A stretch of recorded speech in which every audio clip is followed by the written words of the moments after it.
സുധിക്ക് രാവിലെ ആകുമ്പം കഴിഞ്ഞ കാര്യങ്ങൾ കുറേയൊക്കെ ഓർമ്മ വരും. സുഭാഷ് റൂമിലേക്ക് വരുമ്പോൾ സുധി സുഭാഷ് ഏട്ടാന്ന് വിളിക്കും. സുഭാഷ് അറിയും, നീ എൻ്റെ അനിയനാണെന്ന് പറയാൻ വരെ എനിക്കിപ്പം നാണക്കേടാ. നീ ഇന്നലെ എന്തൊക്കെയാടാ കുട്ടിയോട് കാണിച്ചത്? നീയും പത്രങ്ങളിൽ കാണുന്ന റേപ്പിസ്റ്റുകളും തമ്മിൽ എന്താ വ്യത്യാസമുള്ളത്? സുഭാഷ് സുധിയെ കുറ്റപ്പെടുത്തി സംസാരിക്കുകയാണ്. സുധി അറിയും, അങ്ങനെയൊന്നും ഇല്ല സുഭാഷ് ഏട്ടാ. ഞാൻ ഇന്നലെ ദേഷ്യത്തിന് ആ റൂമിൽ കയറിയെന്നുള്ളത് സത്യമാണ്. പക്ഷേ ഞാനൊന്നും ചെയ്യില്ലായിരുന്നു. ഹരീഷ് എന്ന് പറയും, എന്തിനാ ഇയാളെയൊക്കെ ഉപദേശിച്ച സമയം കളയുന്നത്? സുഭാഷ് ഏടാ വാ പോവാം. സുധി ഹരീഷിനെ എടാ മോനെ എന്ന് വിളിക്കുമ്പോൾ ഹരീഷ് പറയും, ഒന്ന് പോടോ. സുധി വന്ന് ഹരീഷിനോടും നികേഷിനോടൊക്കെ മാപ്പ് പറയാണ്. അവരാരും സുധിയെ മൈൻഡ് ചെയ്യാൻ നിൽക്കില്ല. സുധി സുഭാഷിൻ്റെ കൈ പിടിച്ച് പറയും, സുഭാഷ് ഏട്ടാ ഒന്ന് എന്നെ നോക്ക്. സുഭാഷ് പറയും, കൈ എടുക്കടാ. അതും പറഞ്ഞ് സുഭാഷ് അവിടുന്ന് പോവും. സുധി നിധിയെ നോക്കുമ്പോൾ അച്ഛൻ പറയും, അവൾ ഇവിടെ അല്ല, അവൾ ജോലിക്ക് പോയി. സുധി ദേഷ്യത്തോടെ അച്ഛൻ്റെ അടുത്തേക്ക് വരികയാണ്. ഒക്കത്തിന് കാരണം നിങ്ങളാ. നിങ്ങളൊരു അച്ഛനാണോ? അച്ഛൻ പറയും, ഇത് ഞാൻ നിന്നോടല്ലേ പറയേണ്ടത്? നിങ്ങൾ രണ്ടുപേരും ഒരുമിച്ച് ജീവിക്കണമെന്ന് ഞാൻ ആഗ്രഹിച്ചിരുന്നു. നിന്നോട് കള്ളു കുടിച്ച് അവളുടെ റൂമിൽ കയറി കിടക്കാൻ ആരാ പറഞ്ഞത്? സുധി അപ്പോഴും അച്ഛൻ്റെ തെറ്റാണെന്ന് പറയാണ്. ഇത്രയും കാലം എനിക്കൊരു നല്ല പേരുണ്ടായിരുന്നു. ഇപ്പോൾ അവളെന്നെ എങ്ങനെയാണ് കാണുന്നതെന്ന് നിങ്ങൾക്കറിയോ? അതിന് കാരണക്കാരൻ നിങ്ങളാ. കടന്നു പോവാൻ എൻ്റെ മുന്നിൽ നിന്ന് പോവാൻ. അച്ഛൻ മറുപടി ഒന്നും പറയാൻ നിൽക്കാതെ അവിടുന്ന് പോവാണ്.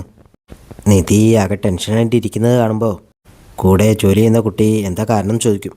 നിധി പറയേ, ഒന്നുമില്ല, ഇന്നലെ ശരിക്കും ഉറങ്ങിയില്ല, അതിൻ്റെ ആവും. അവൾ പറയും, ഡള്ളായിരിക്കുന്നത് കണ്ടപ്പോൾ ഞാൻ ചോദിച്ചതാ. സുധി നിധിക്ക് മെസ്സേജ് അയക്കുകയാണ്.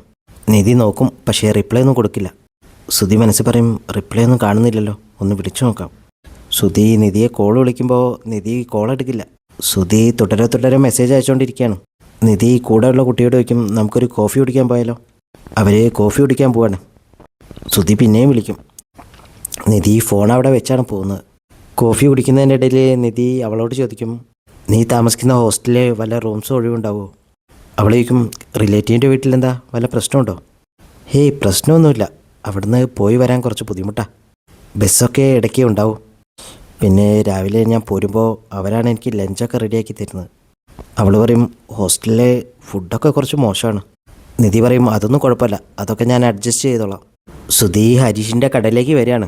അവിടെ വന്ന് ആ നിലത്തിരിക്കുമ്പോൾ അവിടെ ജോലി ചെയ്യുന്ന ആൾ പറയും, സുധീഷേട്ടന് ഇന്ന് എന്ത് പറ്റി? ഹരീഷ് പറയും, സുധീഷേട്ടന് പനിയാ. ആണോ? കണ്ടിട്ട് തോന്നുന്നില്ലല്ലോ. എന്നാൽ ഒന്ന് തൊട്ട് നോക്ക്, അപ്പോൾ തോന്നും. നീ പോയിട്ടേ ഒരു ചായ വാങ്ങിച്ചു വാ. അവൻ ചായ വാങ്ങാൻ പോകുമ്പോൾ മനസ്സ് പറയും, എന്തോ ഒന്നുണ്ടല്ലോ, അതാ എന്നെ ഇവിടുന്ന് ഒഴിവാക്കുന്നത്. സുധീഷ് ഹരീഷിനോട് തെറ്റേറ്റ് പറയാണ്. നീ കണ്ടില്ലേ, അവളെന്നെ മൈൻഡ് പോലും ചെയ്യാറില്ല. സ്കൂട്ടർ പഠിപ്പിക്കുമ്പോഴും അവളെന്നെ ഒഴിവാക്കി. പിന്നെ അച്ഛൻ്റെ പരിഹാസം കൂടി ആയപ്പോൾ എൻ്റെ സമനില തെറ്റി. ഒന്നുമില്ലേലും ഞാൻ അവളുടെ ഭർത്താവല്ലേ. ഹരീഷ് പറയും, അത് ഏടത്തി ഇതുവരെ അംഗീകരിച്ചിട്ടില്ലല്ലോ. നിങ്ങൾ കാണിച്ചത് ഭയങ്കര മോശമായിപ്പോയി.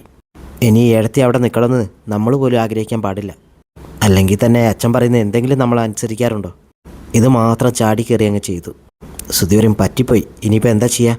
ഞാൻ മെസ്സേജ് അയച്ചിട്ട് പോലും അവൾ റിപ്ലൈ ഒന്നും തന്നില്ല. ഇനിയിപ്പോൾ എന്താ ചെയ്യുക? ഒന്നും ചെയ്യണ്ട, ഓരോന്ന് ചെയ്യാൻ പോയിട്ടാ ഇങ്ങനെയൊക്കെ ഉണ്ടാകുന്നത്. ഇനി വെറുതെ കുറച്ച് നേരം കുത്തിയിരിക്കുക. നിധി കൂട്ടുകാരിയുടെ കൂടെ ഹോസ്റ്റലിലേക്ക് ചെല്ലുകയാണ്.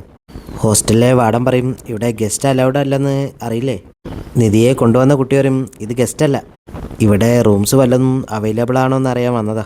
അവർ പറയും, സിംഗിൾ റൂം ആണെങ്കിൽ 10,000, ഷെയറിംഗ് ആണെങ്കിൽ 7,000. നിധി ഷെയറിംഗ് റൂമിന് സമ്മതിക്കുകയാണ്. അവർ നിധിക്ക് റൂംസൊക്കെ കാണിച്ചു കൊടുക്കും. നിധിക്ക് അത് ഇഷ്ടമാവും. എന്നാൽ ഇങ്ങോട്ട് താമസം മാറുന്നതെന്ന് ചോദിക്കുമ്പോൾ നിധി പറയും, ഞാൻ വീട്ടിൽ പോയിട്ട് സാധനങ്ങളൊക്കെ എടുത്തിട്ട് വരാം. നിധി നേരെ സുഭാഷിൻ്റെ പണിസ്ഥലത്തേക്കാണ് പോകുന്നത്. നിധി അവിടെ എത്തുമ്പോൾ സുഭാഷ് അവിടെ ഒരു മതിൽ തേക്കുന്നുണ്ടാവും.